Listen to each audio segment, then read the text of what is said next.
You're listening to Simply Put, a podcast from FHN Financial. I'm your host, Will Compernell. Anthropic's Mythos has been called too dangerous to release, a sobering reminder that the immense powers of artificial intelligence can be used for bad reasons as much as they can be used to improve economic productivity. As financial firms continue to integrate AI into their workflows, it will be just as important to safeguard against the vulnerabilities caused by this new technological progress. On today's episode, we talk with Teresa Walsh, CEO and founder of Integrated Intelligence Solutions, about how AI is increasing cybersecurity risks, the direct and indirect costs from cyberattacks on the financial industry, and what institutions can do to minimize these risks. Stay tuned.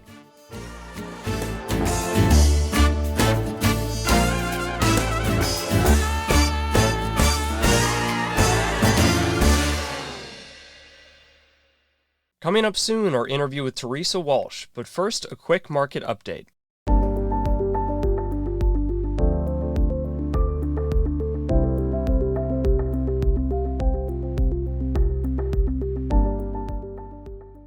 Last week's June jobs report showed payrolls growth fell short of expectations last month, rising 57,000 versus the consensus estimate of 113,000.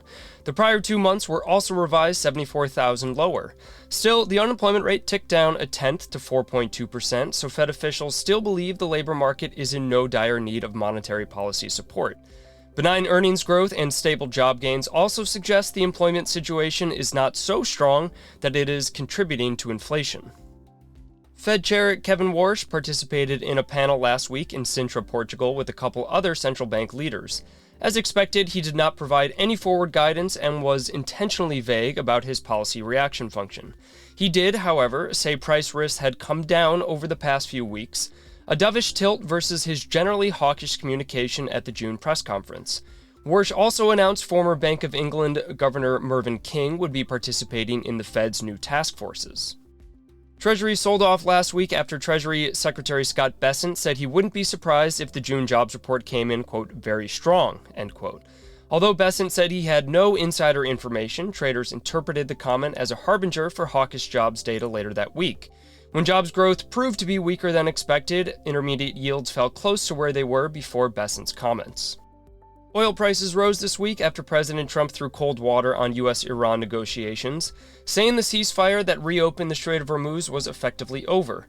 Ships, nevertheless, are transiting Hormuz, and the front-month energy prices are significantly cheaper than they were a few weeks ago. The minutes from the Fed's June meeting were published this week and showed the FOMC was split last month on projections for the direction of rates this year. This disagreement was already demonstrated in last month's SEP, but the minutes added extra color by saying FOMC participants expressed a range of views about how restrictive current policy is, whether they supported a review of Fed communications, and whether AI will put downward pressure on inflation. That's all for the market update this time. Now our interview with Teresa Walsh.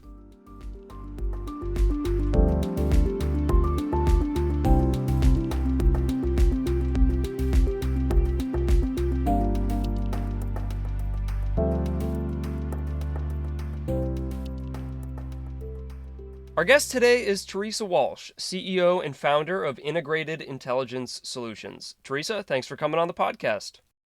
Thanks for having me, Will. Our topic today is the cybersecurity risks facing the financial sector.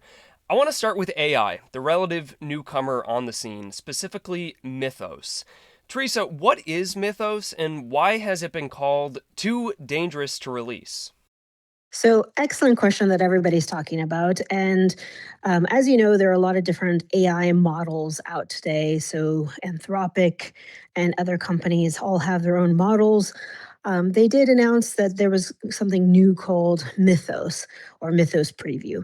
And basically, it is a very powerful model. And the difference is that they were able to find that it actually finds a lot of vulnerabilities within our hardware and software faster than ever before. Before, it would take human analysts a few hours maybe to find a different vulnerability and then try to figure out how to exploit it. But with the power of this model, it's finding them far faster than ever before, which of course causes everybody to worry because it takes time to figure out patching, takes time to notify everybody. And in that open window. You could have bad guys who take advantage of it and, of course, then get into your system. So, of course, this was a moment of alarm, but they have actually put together what they call Project Glasswing, which is to get a group of companies and even government together to talk about what they're finding. And this is why it's considered too dangerous to release, because if it went out to the wild, all sorts of bad actors might be able to take advantage of it and then start hacking companies left and right. However, a lot of analysts are still basically doing what they do best and analyzing what this actually all means. Of course, there is a lot to consider when it comes to vulnerabilities in general, because just because you have the latest big critical vulnerability doesn't mean that you should set your hair on fire. You should always look first about how you're configured, whether or not the vulnerability is even accessible externally. Does somebody first need inside access to get a hold of it? So there is a lot of questions you need to ask before you freak out about any given vulnerability. But of course, just because of the strength and speed of this model, it's causing a lot of worry. So just to be clear, for in terms of applying this to cybersecurity risks in the financial industry, the fear is that any institution that has their systems connected to the internet and is electronic, Mythos could be used to find ways to hack into it, to install ransomware, all these nefarious activities that we associate with cybersecurity. Mythos would be able to identify that. The curse of its powers is that it can also empower bad actors. That's right. And that's really, the key to any new technology is that it could always be used for good but bad equally. And this is the fear for Mythos, that they want to give the good guys a chance to get in front of the vulnerability before the bad guys get a chance to use it. So, right now, I think you alluded to this a bit, but where does it stand? Who are they giving access to for now? I think this was a part of a big story with the Pentagon, if I remember correctly. So, who are they deciding is worthy of this exclusive group? And I don't know, I keep imagining like this is just the beginning of any dystopian movie where a really powerful thing escapes the lab and then it causes, all of this havoc. So, how are they ensuring that these powers don't fall into the hands of bad actors? Yes, and I think that's probably a concern for a lot of people. I wish I had kind of the inside scoop of what Anthropic exactly was doing. I don't, so I have to, kind of listen to what is going on in the open source arena, or maybe what they're talking about at conferences and such. But Project Glasswing is basically supposed to be a defensive consortium of big companies. So companies that probably are producing a lot of the hardware and software that you do find vulnerabilities for, the concentration risk, if you may, where everybody's buying the same products. So, everybody's buying the same type of laptops, or everybody's buying the same type of operating systems. Those types of companies are getting kind of first dibs at Mythos and being able to test it against their own code, being able to find the holes so they can patch them up before they become public, basically. Now, how the process is that they're choosing who gets to have access to this is up to them, of course, but it does seem like some of the ones that have been publicly named, like Amazon Web Services, Apple, Google, that sort of thing, those are very large companies where their products will affect millions of people worldwide. Past Mythos, the capabilities of AI that we've seen, they're really progressing rapidly. How else is AI enhancing the capabilities of bad actors who want to disrupt the financial sector? Because we've seen adaptation within financial institutions to improve productivity, but it can be slow to improve their kind of defense systems at the same time. So, what are some examples about how AI is posing these new risks to the vulnerabilities in the financial sector? And it's important to realize that we're still at the tip of the iceberg, really. AI is still developing, it's still being figured out by millions of users worldwide. And that includes the bad actors who might want to use it for nefarious purposes. So these capabilities are just getting going. And I think they're still trying to figure out themselves what they can learn from it, because they also have their own cost benefit model, where if it's just too much money or too much time and they're getting success in other ways, they're probably not going to bother. But if it can actually help them out and be more successful, then yeah, they're going to want to take advantage of it. A good example of this is phishing. Usually, we talked about phishing for decades at this point, about that being the first step. I'm sure any given listener to your podcast will kind of groan and moan a little bit of the annual training that they have to do for their information security teams, or they have to go through a training to test whether or not that they can cite a phishing email or a malicious SMS text. And those types of things are required because they're so prolific. But one of the things that we always used to tell people is look for spelling mistakes, look for things that don't make sense, look for it being obvious that it's not a native speaker for your language.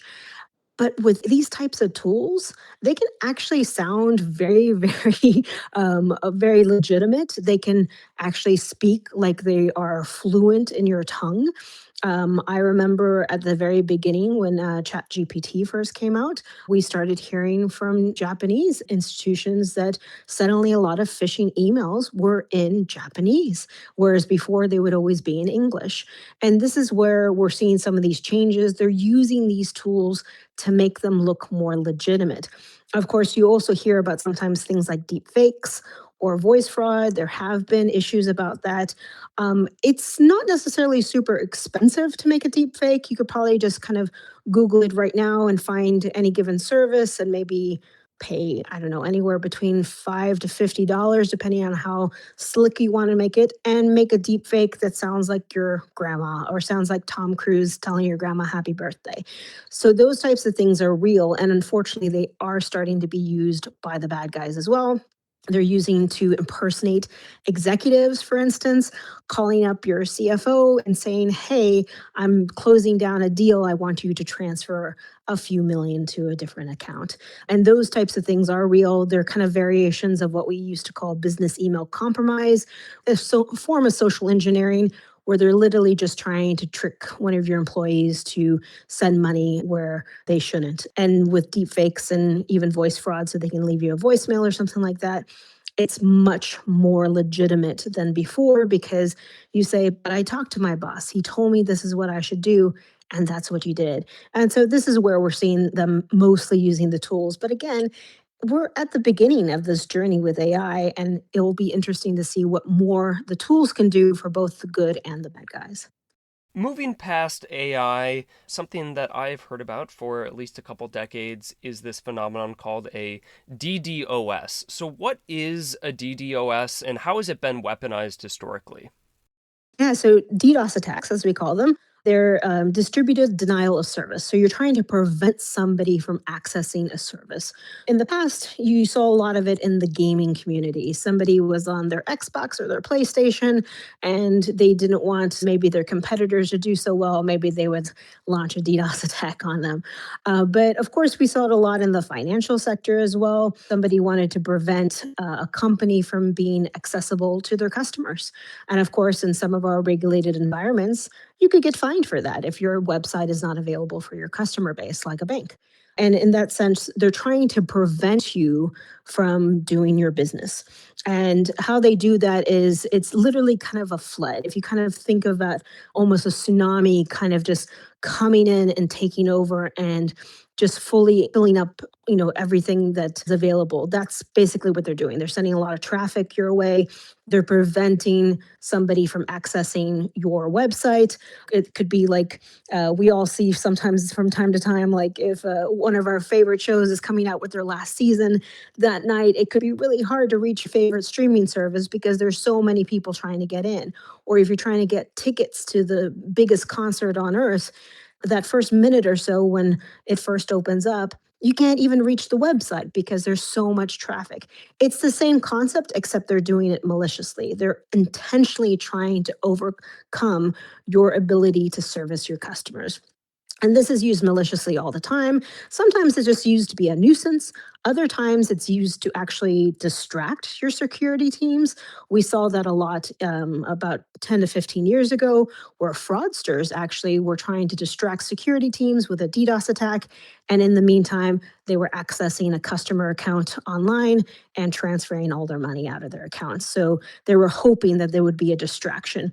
But we've also seen it being used even by nation states to try to send messages and even together with ransomware attacks as well. How has the technology progressed to stop these? Because I feel like whenever I hear about, a hacker group, it just seems like they are vigilantes. They want to take down some website, some person, and if they all decide on some Reddit thread that this is their villain of the day, they can just do it, and we're just at the whims of whoever they want to target. Are we able to stop these, or is it just an accepted weakness of the cybersecurity system right now? So the good thing is you are able to stop these. So for any kind of normal attack, and I put that with quotes because you can go to some sort of service and say, I want to DDoS a website because I hated their service and I'm really upset with them, or because maybe there was an environmental thing that you had issue with, or you just didn't like their CEO. So you could go to that service and you can say, DDoS this website for half an hour, and then you pay not really a big fee at all. You could probably pay it with pocket money, and that website, that service will DDoS it for you. You don't actually have to do it yourself. But you do see a lot of this in terms of the hacktivist community, as we call it, hacktivists. We saw that a lot after the Russian invasion of Ukraine, where a lot of Russian tied hacktivist groups were DDoSing companies left and right, basically on a daily basis. This is something that companies expect. And if you're not expecting it, you probably should expect it, especially if you're a large company. And a lot of them do have DDoS mitigation services. There's several out there right now who offer DDoS protection services. Or that could even be your website hosting provider might offer some sort of solution if you're a smaller company. But there are mitigation services that you can purchase in order to protect yourself from DDoS attacks. Some people might even try to do something a little bit homegrown, where let's say you're just operating in one country and you don't get any customers from outside of that country. So you just turn off all your, basically the IP addresses that are hitting your website from outside of the country. That's a simple choice for you. And that might be one tool that actually helps you mitigate an attack. But during the attack, these guys are smart. They're always trying to figure out new tools and new ways to increase their volume. You can read reports from companies like Akamai or others where they're always talking about the latest and greatest style of attack. That's the purview of these DDoS mitigation services, that they're in that cat and mouse game to try to figure out what is the latest type of attack, what is the best way that they can kind of tweak what they're doing in order to give you the best protection. So, maybe you only have an outage for a second or two, or maybe you don't experience an outage at all. I'm curious how the developments in technology have narrowed the disadvantage of smaller countries or lower income countries as far as the military in warfare. So, if you couldn't compete with missiles and ships and infantry, well, it sounds like cyber attacks are pretty low cost and you can do them with some relative safety. Is that a big risk for warfare right now, or do you think governments in the US, in Europe, are pretty well positioned to defend against them? Even if there are some attacks and they're nuisances and they're costly, it's not going to totally level the playing field. So, when we're talking about cyber warfare, we typically think of the bigger countries that are involved in cyber technology and cybersecurity and cyber attacks. So, of course, that includes the United States, that includes the UK, or the Five Eyes, if you will, and that includes also Russia, China, North Korea, Iran, and those are the countries that we are typically associate with cyber attack activity when it comes to like government versus government, that sort of thing. But you do also see some, maybe developing countries like Pakistan, India, and others developing their cyber capabilities as well. Now, developing cyber capabilities, maybe it's not as much money as, having an entire arsenal of, supersonic missiles, but you still need to invest in it. You still have to not just invest in the startup of those costs, but also in the maintenance the growth, the expertise, the training, new tools, new servers, all that jazz. And you do actually need to be able to invest in that type of capability, which not everybody is prepared to do. Sometimes you just look at defensive measures instead. So different types of countries would have a national cert. They might invest in that national cert to help out the private sector companies, especially the small guys, to protect themselves against phishing attacks, DDoS attacks, that type of thing. And so it usually you start with the defensive posture first before you ever think of offensively using these types of weapons. You mentioned the phishing training that I know I complete, and I'm sure most of our audience does. And we know that there are these vulnerabilities. We should change our passwords fairly frequently. What do you think is the financial industry's greatest cybersecurity threat right now? Because I feel like to the average person, we have a much different level of awareness than people who are really familiar with the plumbing of the cybersecurity and cyber abilities of the sector. The financial services sector is highly regulated, as I think I mentioned before, and they have been working tirelessly for many years now, if not decades, to make themselves as secure as possible. But if you think of it in terms of your house, you might buy the best deadbolts and have really great locks on your windows and things like that. But then you look in your garden and you might have an opening in your fence for your neighbor's kids and your kids to play together. But you have no control over the security of your neighbor's house or what they're doing. So if they break into your neighbor, they might be able to break into your house much easier because now they have access to your garden. This is what we view third party risk or supply chain risk as, is that everybody has to have partners. It's really rare to find a company that does everything by itself. You like your entire supply chain, where you buy everything from. If you think of a car, if you think of a florist, if you think of a baker, they're all purchasing their supplies from somewhere else. And if you're thinking of bigger companies, they probably have a regular tempo of how they get these supplies, where they get them from. Big, huge companies like a financial services company might be talking about hundreds, if not thousands, of third parties that they work with every day.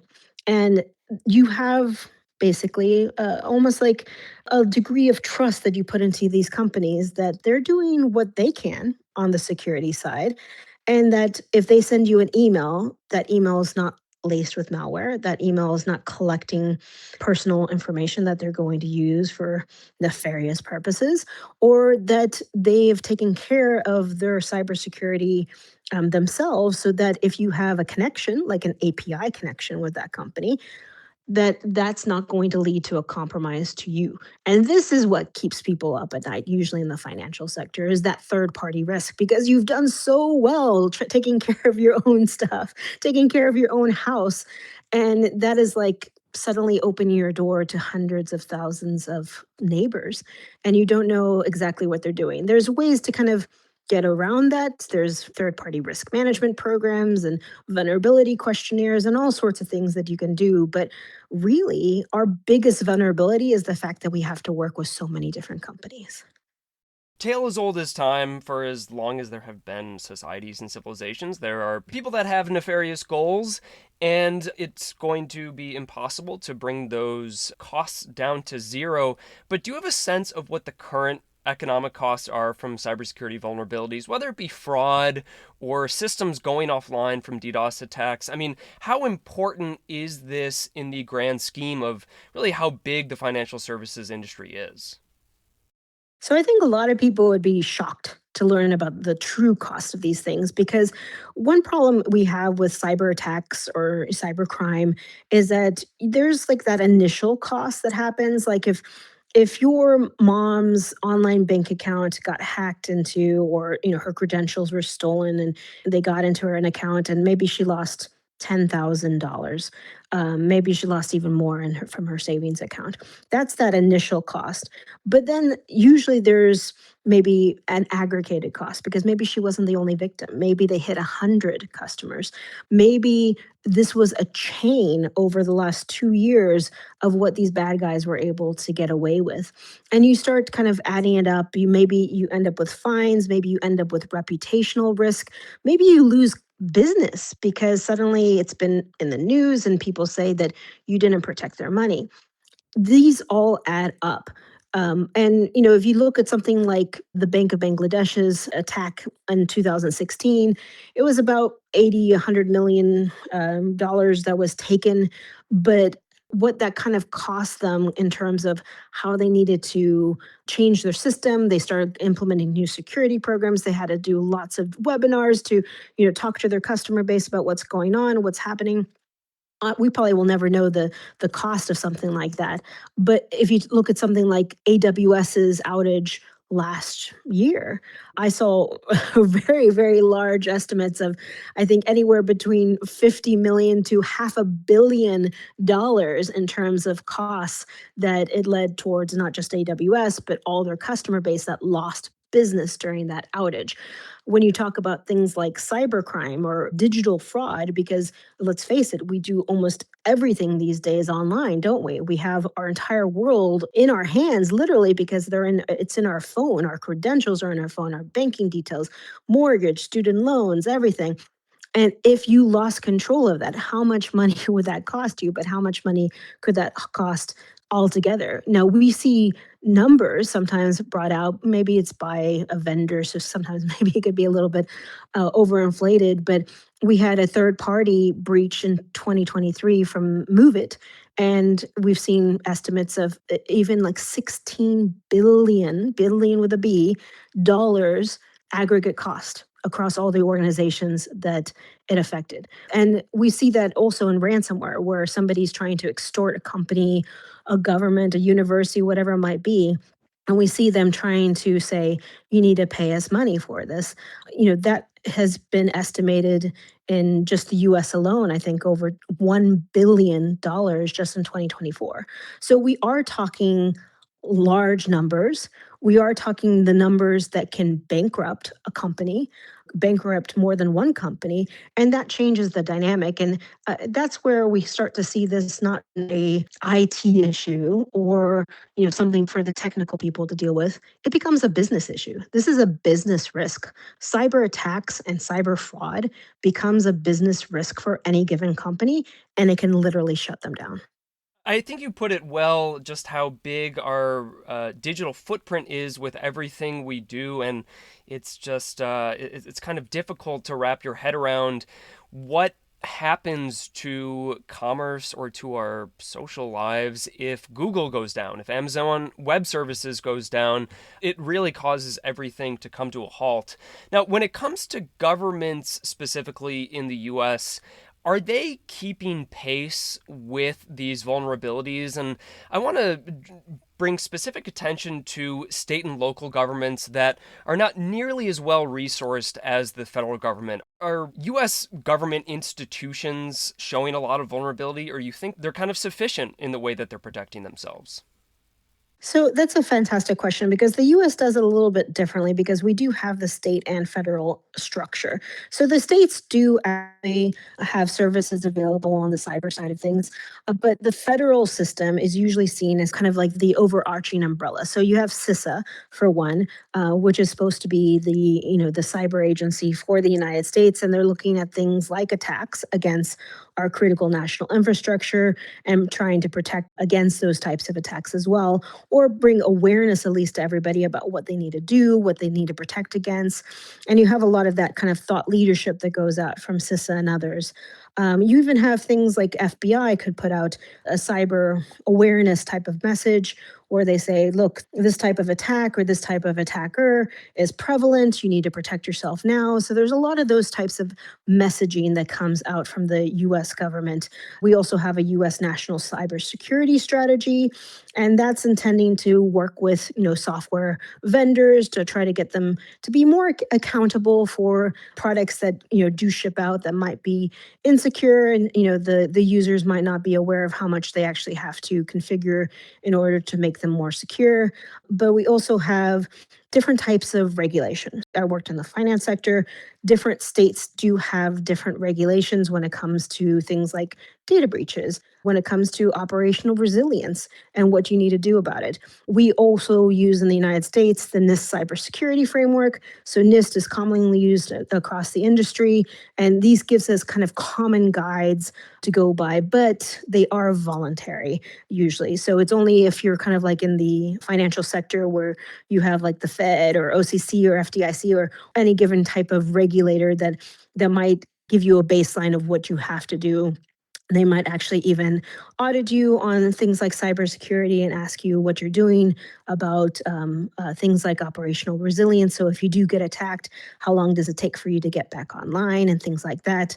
So there are different projects that go on, but I don't want to underestimate the power of what the private sector is doing too, because there are quite a few private sector initiatives that are happening where the companies themselves realize that they do need to get together. They do need to work together in order to fight these types of threats. So I already mentioned the Project Glasswing that Anthropic had put together because of Claude Mythos preview. Those are definitely good examples of where the private sector is taking the initiative and they're trying to work together in order to protect each other, but also their customers. Acknowledging that there will always be bad actors out there and we're all going to have to deal with third party vendors to some extent as individuals or at the institutional level, what are the best safeguards? 101 top level, what do you think are the best safeguards at an individual or institutional level to protect against these cyber attacks? So if you're an individual, I would definitely look into the security controls that you already have at your fingertips. If you're holding a smartphone at this instant, you probably actually have different types of security controls that you can turn on just to make yourself a little bit safer. If somebody snatches your phone, for instance, you have a password on your phone so they can't just easily get in. But you should look into other things too, like potentially having a password manager. So, nowadays I know we probably had it drilled into our heads at work about not reusing passwords, but you should probably actually use that in your real life as well. But today we have password managers, and that makes it so much easier. It suggests a very complicated password that you don't have to memorize, and then you just have that one password to access your password manager. Makes life so much easier. And also MFA. So many people don't like to use MFA because they feel like it's too slow, which is multi-factor authentication, I should mention. They might feel it's too slow. They want to just get into their application. They just want to forget about it. But if it's something really important, like your bank account or like your insurance policy or anything like that, or even your email, I would argue, is very, very important. And you probably don't want just any random person going through your email inbox reading everything you have in there. Use MFA. It's usually pretty easy. You should, there are different apps for it. You could just kind of quickly scan a QR code, and then all you have to do is use a code. So do consider things like that, and then also just be a little bit paranoid when it comes to things like phishing or SMS. If you're not expecting something, and suddenly somebody says, they're from the police, or maybe they found money that is due to you, just give yourself a little bit of time to be paranoid about that, to say, is this legit? Maybe I should kind of actually see who this actually is from. And then you'll see like it's a weird type of email address, like it might be from something like, email at, gmail.com or something like that. So that's odd. So you should have a good degree of paranoia. And if you question it, instead of replying it, call up the company or go to the company's website and see if if they've just pushed out some sort of notification to all their customers. Just be a little bit paranoid, and I think that will do you well. For an institution, you can think of things like, does everybody need to have the same level of access? No, they don't. I can tell you that right in a way. Not even probably no. But you have administrators that should have a higher levels of access, being able to change things. Would you want any given user, employee, or intern to be able to change things in your system if they wanted to? No. And so you do need to kind of think about what do you give people access to in terms of controls, in terms of, even folders that maybe they shouldn't be able to access or databases. And also kind of, again, have a bit of healthy paranoia in terms of what they usually call zero trust. Zero trust, kind of, you don't trust anybody. And that includes some of your third parties. You need to kind of assume that at any given time, one of your third parties might be compromised and might actually infect you, or even assume that you have had a breach. And there are some companies that have hunting teams. That's their starting point, is they assume that there's been a breach and their job is to find it. And that's what they do all day, every day, is trying to hunt for it. There are people who do testing. So that as soon as you hear that a company just like yours has just fallen victim to a type of attack, check to see if you could too. Have a red teamer or even hire an external company to just come in once a year and try to hack you and see what happens. They'll come up with a wonderful list of recommendations and how you can be stronger. Make use of freebie items too. So in the UK, the National Cybersecurity Center has this wonderful kit for small businesses. They have the cyber essentials of just kind of baseline practices you should all follow. All of that is free. It's on their website. I'm sure there are other governments and agencies that you can kind of go to, CISA included, where you can just find just basic information that even if you don't have a dedicated cybersecurity or information security team, you can probably follow or at least ask your IT service provider if they're doing all this. And then also just train your employees, make sure that they know that if I'm ever going to ask for money, this is how I'm going to do it. There's a process, there's maybe two people in charge of large transactions for your company business account at your bank. But, go through it, talk to them about it. Communication is the best defender we have. Talk to your employees, talk to your partners, talk to your customers, and hopefully you'll be able to ward off any attack that comes your way. To close things out, a scenario where you are in charge, what would you recommend policymakers do to ensure safety at the systemic level? So you gave a lot of good examples about what individuals or institutions can do, but if you are at the helm of the US federal government, respective body that is in charge of this, what do you think is the greatest improvement that we could make?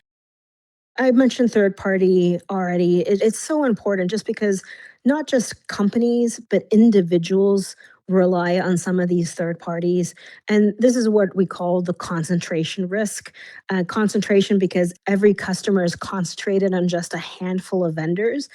And that can have huge ramifications for us security wise, not just as a company level, which can affect the economy, but also on an individual level. Because if you have a company where half of your staff just got hit by some sort of cyber breach and they're dealing with that, they're not working. They're not doing what they need to do at your place of business because they're too busy dealing with this massive disruption in their lives. And that's really what cyber attacks end up being. It's a huge disruption that then can lead to a chain reaction to other things happening. If people are distracted because they're dealing with a massive loss of income because their bank accounts were hacked or because their parents can't access their health services because the hospitals were hacked, then this is something that's going to cause them to be distracted and can lead to other things happening. And sometimes these things just don't happen in a vacuum. It's a chain reaction, a domino effect, if you will, of different things happening that could lead to bigger damages.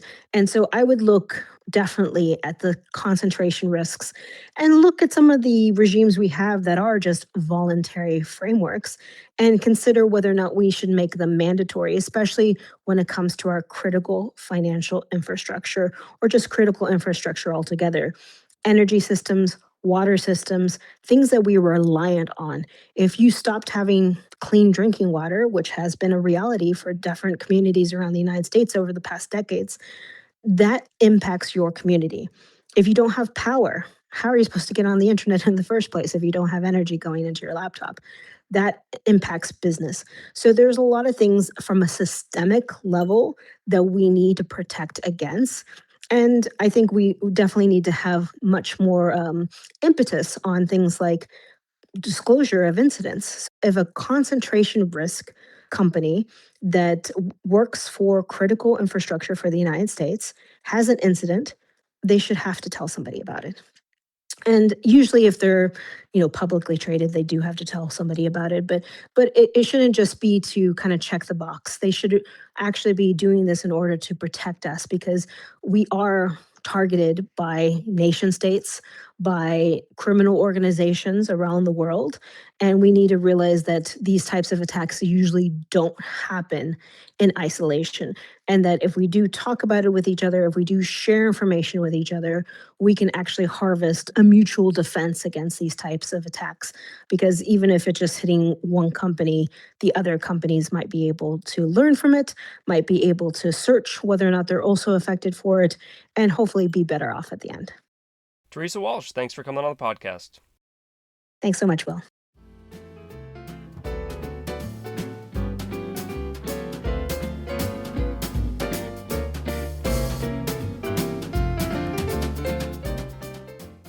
That was Teresa Walsh, CEO and founder of Integrated Intelligence Solutions. I think Teresa lays out how important it is for individuals, institutions, and governments to keep up with technological developments when it comes to cybersecurity. The costs are real and significant, and the risks are almost certainly going to increase. Luckily, the tools needed to do this are readily available. Things like multi-factor authentication, password managers, and approaching emails with a healthy dose of skepticism.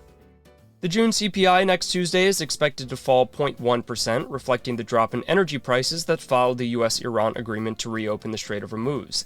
Measures of underlying inflation should still keep the Fed on its toes, with the core CPI expected to rise 0.3% on the month and 2.9% year-on-year. The next day, the June PPI will show producer prices' initial response to the U.S.-Iran Memorandum of Understanding. Kevin Warsh will testify in front of the House Financial Services Committee next Tuesday, his first appearance in front of Congress since becoming Fed chair. Warsh will, of course, not provide any policy guidance, and he may even be coy about how he views current economic conditions.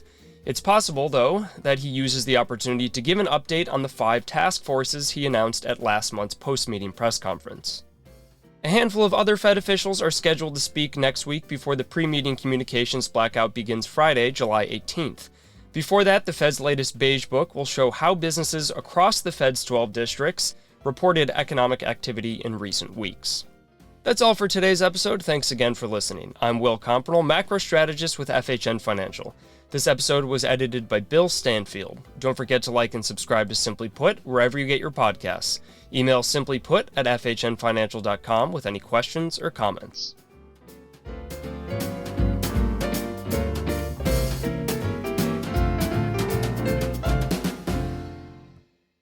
This podcast is presented for informational purposes only and is not intended as an offer or solicitation with respect to the purchase or sale of any security. Views expressed herein accurately reflect the speaker's personal views about the data, news, trends, events, etc. discussed herein or any subject securities or issuers. No part of their compensation was, is, or will be, directly or indirectly, related to any specific recommendations or views expressed. FHN Financial, through First Horizon Bank or its affiliates, offers investment products and services. Investment products are not FDIC insured, have no bank guarantee, and may lose value.